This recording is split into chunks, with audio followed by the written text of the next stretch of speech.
Good morning, and thank you for joining the 242 billion opportunity, Unwrapping the American Gifting Market with Alex Morgan, Vice President of Partnerships of GiftNow. As a reminder, if you have any questions during the conversation, to please use the Q&A function at the bottom of your screen. Now, here is your host, Deborah Weinswig, CEO and founder of Coresight Research. Thank you so much, Drew. We are so excited to be here today, and with the holiday pulled earlier, what perfect timing to start talking about this $242 billion opportunity around the kind of gifting market. And as we kind of look ahead here, we're going to tackle some topics which and maybe put them into, I would say, categories we haven't thought of before. And so, the last almost 2 years at this point have really changed how consumers are shopping. And with the rise of e-commerce presenting a challenge for how retailers manage returns, we've settled into this, kind of current state of things. And I think that retailers have really kind of changed how they think about looking at, gifting not only for their employees, but also for kind of a broader range of, consumers, if you will, those who are loyal to their brand. And if we think about kind of buying anything in bulk for them, because, this affinity for a brand and also this kind of affinity towards, how we all relate to each other, continues to change. And so we have a lot of topics. This is going to be a very rapid fire today that we want to talk about and, look at the kind of current retail landscape and how retailers are really focusing on, holiday 21, which is even different than just a year ago. So number one, we're going to talk about the benefits of businesses having a corporate gifting strategy, and we'll define it too, I think is important. How can a corporate gifting strategy strengthen both employee and vendor relationships? And this whole kind of, I loved how Alex put this idea that kind of experience is wrapped around the gift. It's hard to kind of separate. We talk about experience economy and thing economy, but more and more the two are truly kind of intertwined. And, the emotional and kind of sentimental benefits of, gifting and how that kind of is changing. We'll talk about the opportunity for retailers to gain access to new markets and new customers. And then lastly, kind of digital solutions and, how they kind of simplify corporate gifting and eliminate inventory management and shipping hassles, which ultimately is really all any of us want right now. So as we kind of look at the next slide, this kind of 3 years until, this really significant number. And once again, we have certainly achieved some of these kind of goals earlier than expected. Alex, as you think about $64 billion, when you first joined the company, did you think that we would ever see a number like this? I did, and I'm not actually surprised in any way that it's going to grow at the rate that we're seeing here. I mean, e-commerce in itself is growing quickly. The world of bulk gifting, the world of corporate gifting is growing significantly, and it's only expanding because of the world we live in today. I mean, as Deborah, as you were just mentioning, it seems to kind of flip on its head, every month now. We went from thinking we were back in offices full time to now being kind of more virtual for the remainder of the year. Hopefully that obviously changes next year, but that number is going to continue to grow.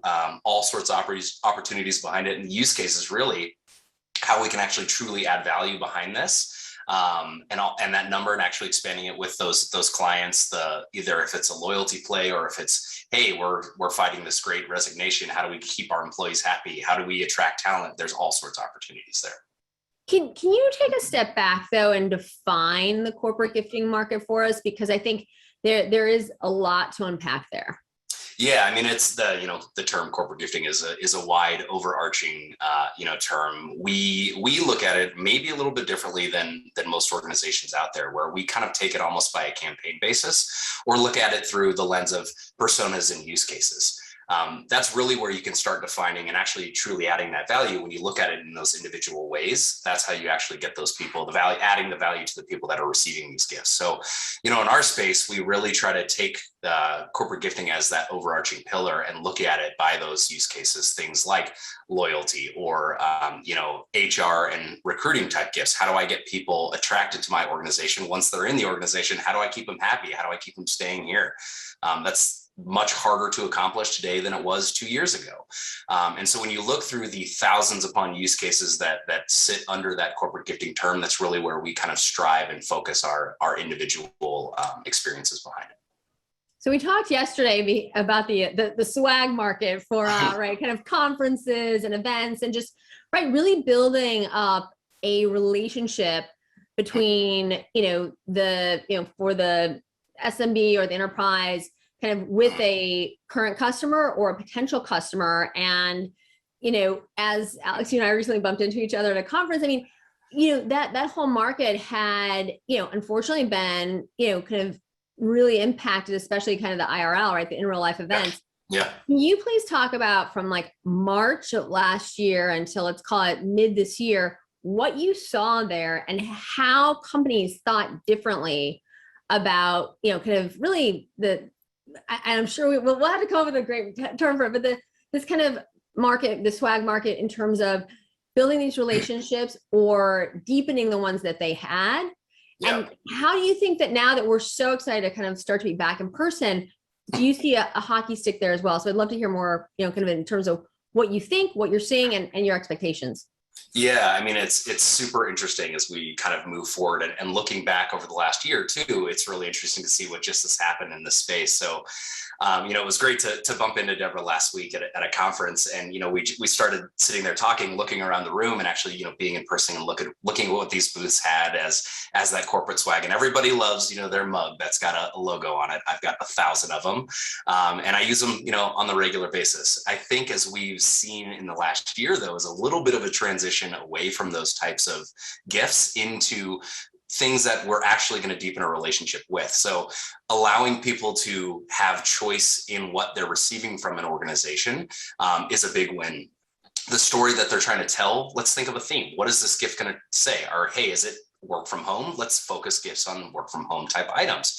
Is it, hey, it's summertime, let's get outside and give you some sort of family activity? It's the way to kind of individually look at these things and think about what the story you're trying to tell to these organizations is becoming more important, as opposed to, hey, here's a pen, with a logo on it. All of which we need and want, all those things, not replacing it. It's just the added value that we bring to the table there.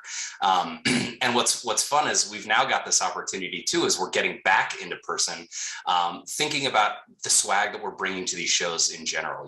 I'm a vendor. I've been a vendor for many years now in the selling into the retail space. And 10 years ago when we started this, I've got boxes and boxes behind my booth that I'm handing out, and I'm usually leaving home with a box or two as well. In the space that we look at today, going through this kind of 1.5 to 2 years of virtual events, and thinking about what that's going to look like when we go back into the spaces, looking at different ways to bring swag to the table. So maybe I'm walking into a conference with a scannable QR code, as opposed to boxes and boxes of stuff that I had to ship there, pay to get walked to my booth, then ship it home. There's all sorts of different ways to do this. And then because it's digital and that focus, you also bring those other opportunities to the table. How do we personalize this? What's the story we're trying to tell? Do I bring choice into the matter? I can give people, hey, do you want a ring light, or do you want something that's going to get you outside that's not related to work? Those are all different stories you get to tell. Well, I also think that this idea though around sustainability, right? Because if the consumer, the one that you're trying to reach in terms of potential client, like that consumer, if they're able to personalize, if they're able to choose something that's meaningful to them, right? I mean, I have to say, I really want to double click on this, because I think it's incredibly important what you're doing, how you're doing it. And ultimately, people are able to kind of choose things that they love. So can you walk us through that?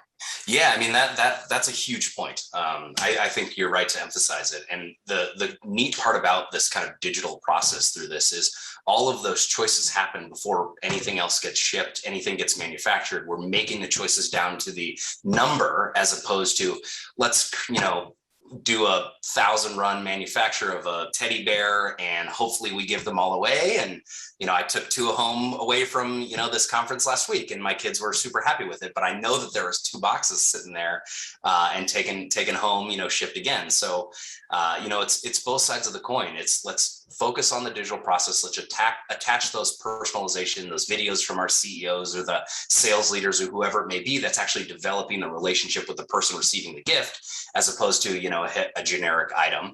Then let's give those choices. Let's pull them from maybe retailers that are brand names that people actually enjoy and add value to, make those choices, acquire those shipping addresses, and then we start actually shipping these items out to individual locations, as opposed to, again, bringing everything and walking home with a million things that are, unused. I couldn't agree more that the sustainability angle of some of these new approaches in the world of gifting is a huge win for not only the organizations, the people receiving it, but everyone out there.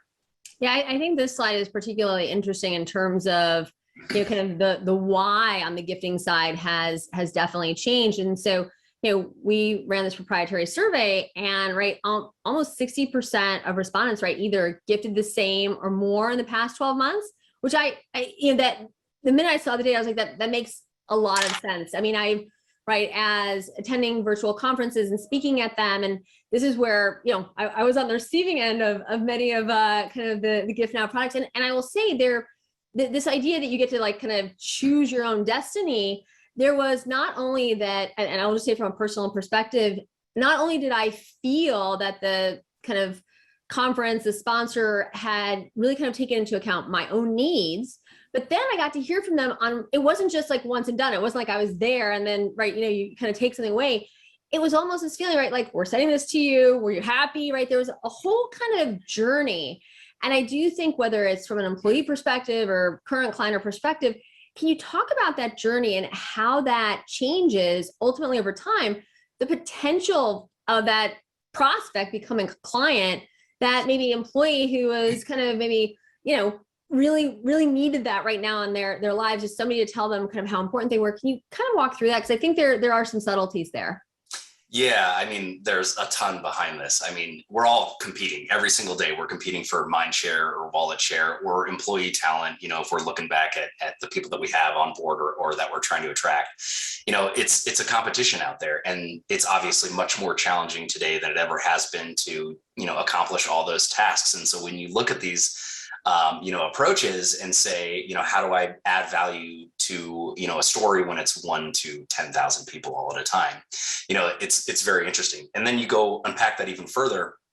What's a gift? What actually is this gift? This is a retailer saying, hey, a traditional loyalty program, here's your 500 points because you accomplished some sort of activity, which is great. But maybe it's 500 points next to a 20% off coupon that they can use within a month, or it's an exclusive product that maybe is manufactured, and related to that retailer, but it's something that you can't buy on your website. Those little things kind of open the door to other opportunities there to add value and add personalization attached to it. So, we've got opportunities where it's, large insurance organizations that are recording videos of their CEOs during this month, October, Breast Cancer Awareness Month, and actually telling the story to their clients. That's a way to add value. It's almost more of a just because, as opposed to the, hey, it's the holiday. Everybody expects to get that holiday gift, but when you surprise them in another way, that's that kind of opportunity that really gets them excited. And then on the sales and prospecting kind of bucket of the use case there, I think our approach to this is super interesting. Obviously we're attaching those kind of personalized videos and notes, trying to get our story across that we're trying to tell for our partners in those space. But the communication and the process that they go through is actually very interesting. So, the access point might be a QR code at an event or a link that you're emailing them post-event, whatever it may be.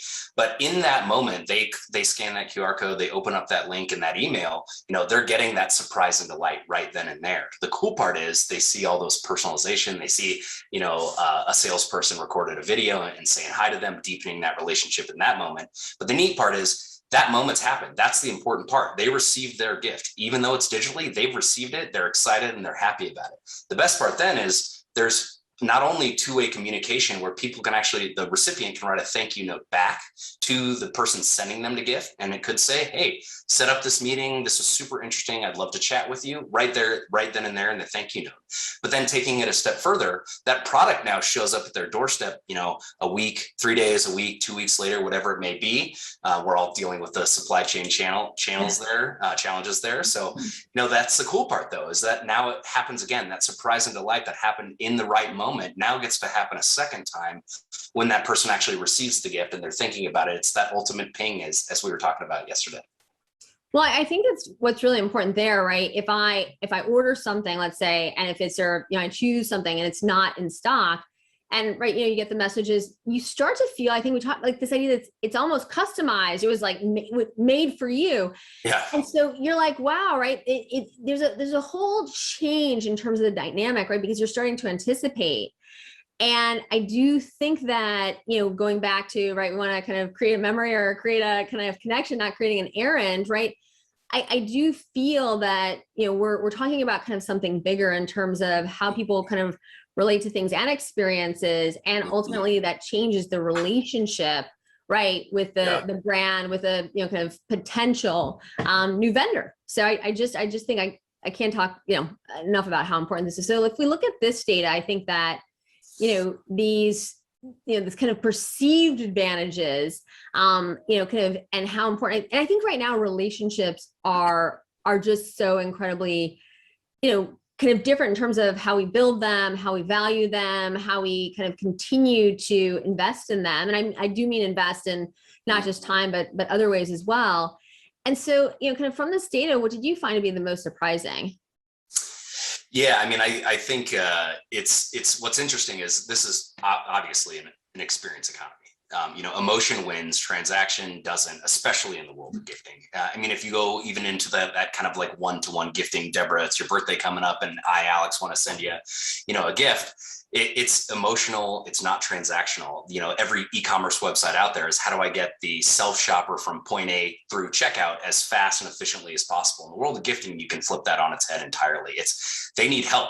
Gifting is a hard thing to accomplish, 1-to-1 or 1 to 10,000. It's very tough to accomplish those types of things. And so when you think through some of those numbers and the focus on how do I build this relationship with someone, you've got to add value into these spaces here. You've got to bring in some of those personalizations, those stories that you're trying to tell, and focus it individually on each individual campaign. So, you're gifting 10,000 different people. Those are different people. Everybody wants something very different from a product standpoint, but you're also trying to tell a story to them. So what are you trying to get accomplished with that gift, as opposed to, hey, I've just got to send a holiday gift out and here it is. Let's think through the details of it and focus on how we can deepen that relationship.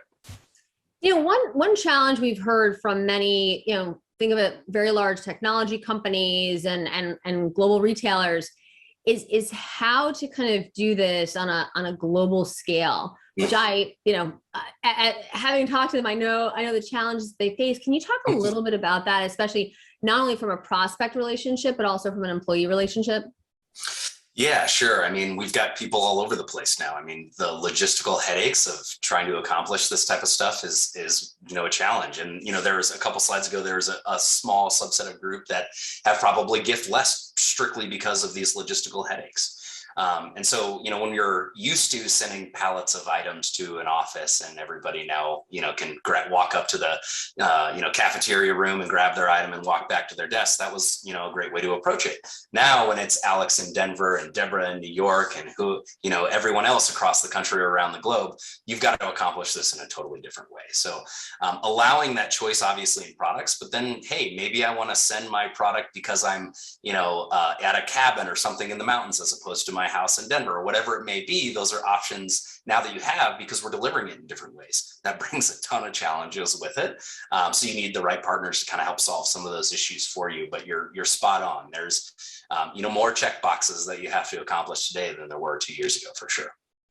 I mean, there's a lot on this slide, I think, to talk about, but I do feel, I mean, as someone when I was on Wall Street was really like a gift card expert, which who knew, but we really saw right from, let's call it, 10 plus years ago, how that market has completely changed. Not only, you used to get like, gift card and like an envelope or like a bag, and you'd be like, oh, they just like, they bought this at the corner store.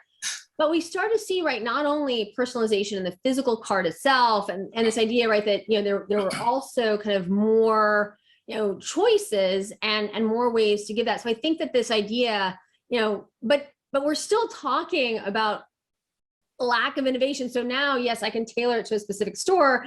I can get, instead of like just balloons, I can get, let's say kitty cats on it. But can you talk about the lack of innovation in gift card, the gift card market overall, because it's not that much different than what I saw kind of in the early days on, for retail. And what, and how does, how in terms of what you're doing, how does that kind of set you apart? Yeah, I mean, I think you're spot on there too. I mean, if you look at what innovation has happened in the gift card space in the last, 10, 15 years, it's been, now there's digital gift cards. Like that's really the innovation. So I think you're right about that. Gift cards are a great gift. They're a necessary gift. But we need to walk away from this story that gift cards tell of, hey, I don't know anything about you. So, hey, here's a gift card. Go find, do run your errand and go find whatever gift you want. How do we wrap that same item inside of something that allows you to, again, tell the story? I feel like I've said that a lot, but that's really what we're trying to accomplish here. So, taking things and themes around how the gift cards are delivered. You were mentioning we can do different faceplates. I can put, kitty cats on a gift card now. Those are all great steps along the way. And those are all little pieces of the puzzle that help us add a little personalization to it. But let's wrap those videos in it. Let's pick themes around it. Let's create custom unboxing things where it's, in a digital experience, there's actually a box that opens and then there's notes and videos inside that are attached to this. And then ultimately they still get to choose what gift card they want. So maybe they don't want to go to Applebee's. They want to go something else because that's what's down the street from them. Let's allow that choice even in that gift card space before they're picking it. And so there's all sorts of, things in there. And then the other side of the gift card is like, how do we push redemption here? I think that's a key that we've got to unlock that, we're working on really hard inside of our organization, but that's the focus that we got to get to. Let's give those gift cards. Let's make it as personal and as best experience as possible, but then let's get them redeemed. Let's get those things done. So it's not just sitting out there forever. Yeah, no, it would be very interesting. I mean, as I can think about, right, once again, going back to certain conferences and events where you got gift cards, but it wasn't necessarily tailored to you, and which are, probably still sitting around many of our homes and our apartments. And I also think that something that we should talk about here is that, especially as we're seeing kind of the influencer market, continuing to grow exponentially, as a lot of them are gifted, right? But we're talking about size, kind of, skin tone, right? I mean, all these things that are very subtle, but probably much of this, which, right, these brands are spending a lot of money and they want to have an impact on the market. But if they can't get the right product, right, to the right influencer, can you talk through that? Because, right, that's just a whole other kind of huge opportunity as we think about this customization. Oh yeah, I mean, I love this topic. How do we kind of solve influencers? Is obviously the way that we're generating a ton of ROI in this space is utilizing the influencers to get their posts across and tell the story of the products that we're launching and stuff like that. But there's a ton of challenges behind that. So I think this is a super interesting. It has been for a year, but as we move forward, this is one of those keys that we've got to tackle. And so thinking about these, the influencers and having these communications that you're, sending 30 digital messages via Instagram just to get them a single product and then get a shipping address and then get it to their doorstep. And then you're crossing your fingers, boy, I hope they post the right thing. Those are a lot of things you got to work through there. And so, in our space, we've looked at this and we're still continuing to innovate on it. How do we provide the choice within the, a single link? How do we get that link to them, allow them to tell us what they want? And we know, making the numbers up, but we know that there's a 60% better chance that they're actually going to post about it because we're giving them size, color, preferences, their choice that they're making before that product arrives and it shows up on their doorstep. Let's add those little pieces of value, make it personal, again, tell the story behind it, and then get them to post about it. Like those are the steps along the way that you got to solve for. And so, the retailers listening, those are definitely keys. If you're focused on the influencer market, let's chat about it because that's an interesting one. And I think that it's going to be difficult for them to post them wearing a dress or whatnot if it's not the right size.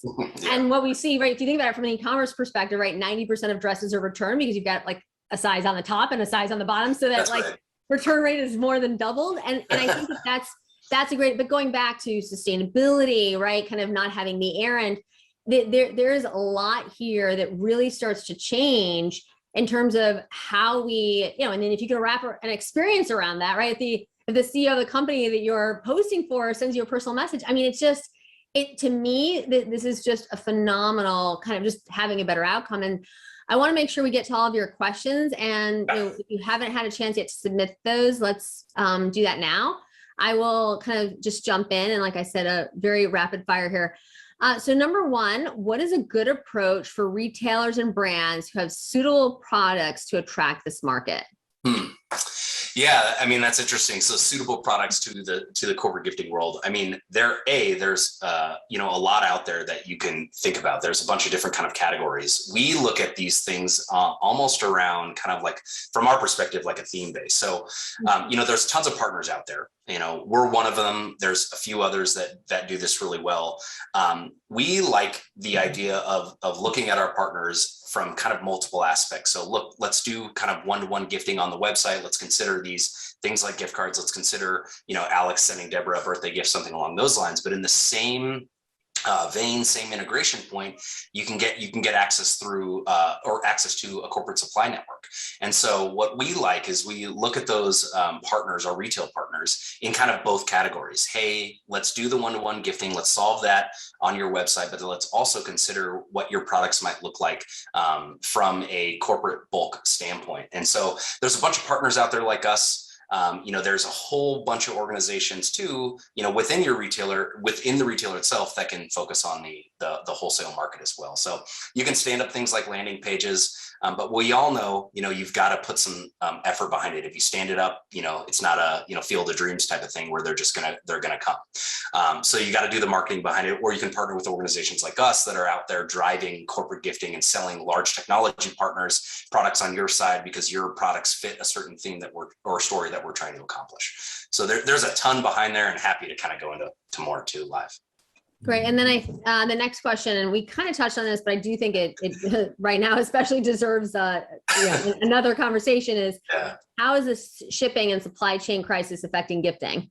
Oh, I mean, super interesting right now. I mean, I was chatting at this conference last week. I was chatting with a partner of ours that, it was saying that they basically have manufactured every good that they have throughout the remainder of the year. Obviously, the remainder of the year is pretty much primarily gifting. So if you can't manufacture anything more, what do you accomplish in those scenarios? And so, it's affecting it greatly, is the overarching way. But the interesting approach when we do things is if you can focus on this kind of digital delivery moment as that immediate surprise and delight. It's something that we've been solving kind of in the last minute gifting world for a long time within GiftNow.